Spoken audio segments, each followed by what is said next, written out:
किसी ने क्या खूब कहा है कि फूलों को भी नहीं पता होता कि सुबह होते ही मंदिर जाना है या शमशान। Welcome to Shri Ram success point. Story सुनाते हैं आज एक अमेरिकन कपल की।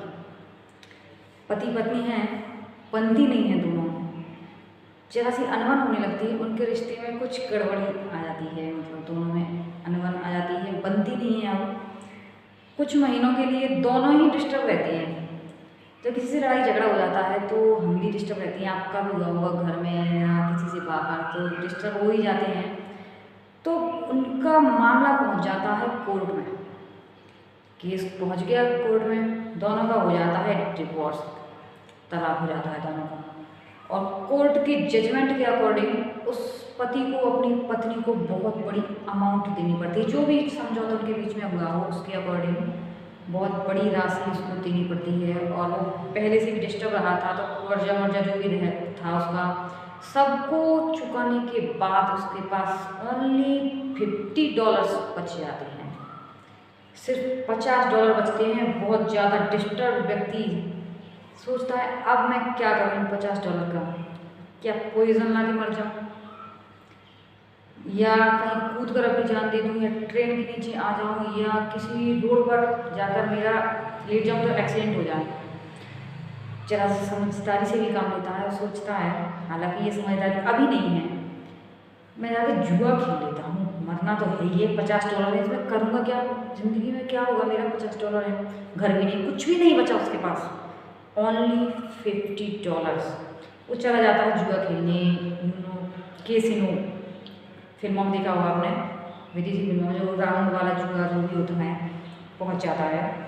बहुत लंबी भीड़ रहती है वहाँ, तो वो बैठ जाता है। जिस टेबल पर वो बैठा होता है वहाँ रहता है न्यूज़पेपर सुबह का।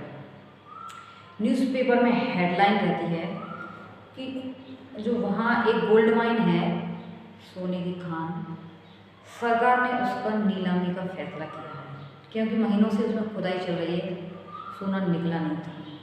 उस टाइम पर इतनी टेक्नोलॉजी डेवलप नहीं थी, तो सोना निकला नहीं था, सरकार ने उसकी नीलामी का फैसला ले लिया। वो न्यूज़ पढ़ी उस आदमी ने, टाइम था उस समय 12:30 का, 12:30 दोपहर के बज रहे थे। उसने सोचा मैं यहाँ जुआ खेलने से अच्छा $50 लेके जाऊँ, देखता तो हूँ क्या होता है, पहले देख लूँ, बाद में कर लेंगे कुछ, जुआ खेलना है या मरना है ही। वहाँ पहुँचता है वो 1 बजे के समथिंग, 1 बजे का नीलामी का समय था। उसके अलावा वहाँ कोई और दूसरा आता ही नहीं है बोली लगाने वाला, क्योंकि सबको पता है कई महीनों से खुदाई चल रही है, खुदाई होते होते गहरा गड्ढा हो गया, क्या फ़ायदा ऐसी जगह या ऐसी खान लेने का, कोई मतलब ही नहीं है। वो बंदा अकेला पहुँचता है, $50 में वो खरीद लेता है, क्योंकि सोचता है कुछ नहीं हो तो इसी में कूद के मर ही जाऊँगा, कहीं मरना मुझे तो। वो ले लेता है, मालिक हो जाता है वहाँ का। तो वहाँ पर जो मजदूर काम कर रहे होते हैं उसके पास आते हैं कि मालिक कहते हैं कि अब आप मालिक हो इसके, आपने खरीद लिए खान, कि हमको शाम 5 बजे तक का पेमेंट मिला हुआ है गवर्नमेंट की तरफ से, आप चाहें तो हम खुदाई जारी रखें वरना घर चले जाएं, कोई फ़ायदा तो है नहीं है, गोल्ड निकलने वाला नहीं है। वो व्यक्ति सोचता है आपको पेमेंट मिला हुआ है 5 बजे तक का, खुदाई जारी रखें, 5 बजे तक कर ही दीजिए, अब पेमेंट मिला है तो आपका है जैसा। मजदूर चले जाते हैं, खुदाई करते हैं 2 बजे से 4 बजे के बीच, 4 बजे 4 PM कुछ सरप्राइजिंग होता है बहुत ज़्यादा। क्या सरप्राइजिंग होता है, उस माइन से गोल्ड निकलना शुरू हो जाता है। जिस खान से महीनों से सोना नहीं निकला था उस खान से सोना निकलना शुरू हो जाता है। और देखते ही देखते 5 बजे तक वो व्यक्ति मिलेनियर हो जाता है, जिसके पास सिर्फ और सिर्फ $50 थे, कई मिलियन का मालिक हो जाता है वो, लाखों अरबों डॉलर का वो मालिक हो जाता है, because of his patience, determination और करेक्ट डिसीजन। सही समय पर उसने डिसीजन लिया, इसको लक नहीं कहते। अब हो गए क्या लक कहते उसका, तो अब से सोना नहीं निकला, उसने खरीदा तो सोना निकल गया, ये उसका डिसीजन। अगर वो इतना ही लकी होता तो उसकी पत्नी छोड़कर नहीं जाती, बेचारा इतना डिस्टर्ब ही नहीं होता, अभी तक तो उसकी लाइफ पूरी गड़बड़ी चल रही थी। अगर लकी होता तो ऐसा होता ही नहीं। उसने डिसीजन लिया कुछ, तो नहीं तो वो भी रोता रहता है, यार मैं रो रो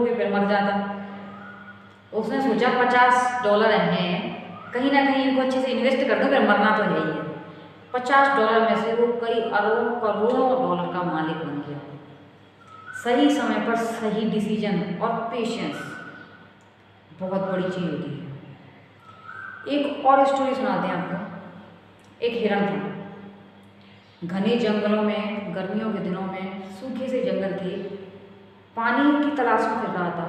उसको बहुत प्यास लग रही थी, बहुत लंबी दूरी तय कर ली, उसको पानी नजर नहीं आया, थक गया था बेचारा, सांस फूलने लगी थी। तो वो झाड़ियों में जरा कुछ समय के लिए रेस्ट के लिए रुक जाता है, सोचता है 2-5 मिनट रेस्ट कर लूँ, फिर बाद में पानी देखूंगा, चला ही नहीं जा रहा उससे। तो क्या होता है, 5 मिनट की रेस्ट के बाद उसको, जब वो उसकी सांस शांत हो जाती है, जरा सी आवाज़ आती है पानी जैसी, कुछ उसको लगता है आवाज़ की पानी है, पक्षी, कुछ किसी नदी या तालाब में पक्षी भी आवाज़ कर रहे हैं। तो वो जाता है, बड़ी खुशी होती है उसको। उसके सामने 50-60 मीटर की दूरी पर एक नदी है, बड़ी सी नदी दिखाई देती है, गहरी सी। जाता है, 20-30 मीटर ही बचता है जाने में कि उसको अपने लेफ्ट साइड में पता है क्या दिखाई देता है? हंटर, एक शिकारी नजर आता है जिसके तरकस में बहुत सारे तीर हैं, और उसने भी हिरण को देख लिया, पक्का उसका हंट करने वाला है। ठीक है, इतने में इधर से कुछ आवाज आती है, राइट साइड से। राइट साइड में कौन था? लोइन। उसने भी उसको देखा, आंखें गड़ाए हुए थे उसकी तरफ, वो भी उसका शिकार करने वाला है पक्का। सामने नदी है, ये उसमें भाग नहीं सकता बेचारा। पीछे से इतने में और आवाज आ जाती है, किसकी? आग लगती हुई आ रही है, पूरे पीछे जंगलों में उसके में आग लगती हुई आ रही है। 100-200 मीटर बचा है, आग लगती हुई आ रही है। इधर भाग नहीं सकता, इधर भाग नहीं सकता, सामने नदी है, वैसे डूब के मर जाएगा, पीछे आग में मर जाएगा, कहाँ भागे? तो अब पता वो क्या डिसीजन लेगा हिरण? उसने डिसीजन लिया कि मरना तो है ये, इधर जाऊँ तो मरूँ, इधर जाऊँ तो इधर भी नहीं भाग सकता, ना पीछे भाग सकता मैं। तो उसने सोचा मरना तो है ही है, तो क्यों ना मैं अपने गोल को अचीव करके ही मरूँ। पास नहीं पानी है, पहले पानी पी लेता हूँ, पहले मैं पानी पी लूँ। तो वो जाता है नदी में। इतने में क्या होता है, काले बादल होना शुरू हो जाते हैं, पानी बरसना शुरू हो जाता है। इतने में तीनों अपना काम करना शुरू कर देंगे, चारों ही अपना काम कर रहे हैं वैसे तो, चारों को। इधर शिकारी भी अपना शिकार पर एम टारगेट बना के खड़ा है। शेर ने भी छलांग मारना शुरू कर दी, काले बादल हो गए, पानी बरसना शुरू हो गया। तो क्या होता है, शिकारी का तीर वो गड़बड़ी की वजह से, पानी, आंधी, तूफान, उसकी वजह से हिरण को ना लगकर शेर को लग जाता है। शेर आधा घायल, हिरण को छोड़ के किसके पीछे भाग जाता है? शिकारी की। 2 प्रॉब्लम सॉल्व। और पानी बरसने की वजह से इसके पीछे आग बुझ जाती है। अब वो प्रॉब्लम हुई, बिकॉज ऑफ हिज पेशेंस, उसने जरा सा धैर्य रखा। नहीं तो पता क्या होता, जल्दी से अगर देख के या तो वो पानी में कूद जाता, मरी जाता डूब के, या तो फिर खड़ा रहता तो शिकारी का सीधा तीर लगता, या शेर आके उसको झपट लेता, या आग में कूद जाता तो वैसे ही जलता जाता, मर जाता। उसने पेशेंस रखा, डिसीजन लिया कि पहले तो मैं टारगेट को अचीव करूँ। जिसको टारगेट दिखता है उसको मुसीबत नहीं दिखती, और मुसीबतें धीरे धीरे सॉल्व होना शुरू हो जाती हैं। आप समझ ही रहे होंगे कि दीदी किस तरफ इशारा कर रही है। सभी लोग कह रहे हैं कि हमारा पढ़ने में मन ही नहीं लग रहा। सुन रहे हैं आज कोरोना से ये मर गया, कल वो मर गया, कोई ना कोई मर ही रहा है।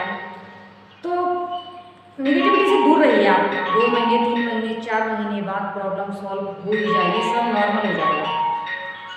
तो अपना ख्याल रखिए एंड ट्रस्ट योरसेल्फ, पढ़ते रहिए, नेगेटिविटी से दूर रहिए, किसी ऐसे व्यक्ति के लगातार संपर्क में रहें जिससे आपको मोटिवेशन मिलेगी।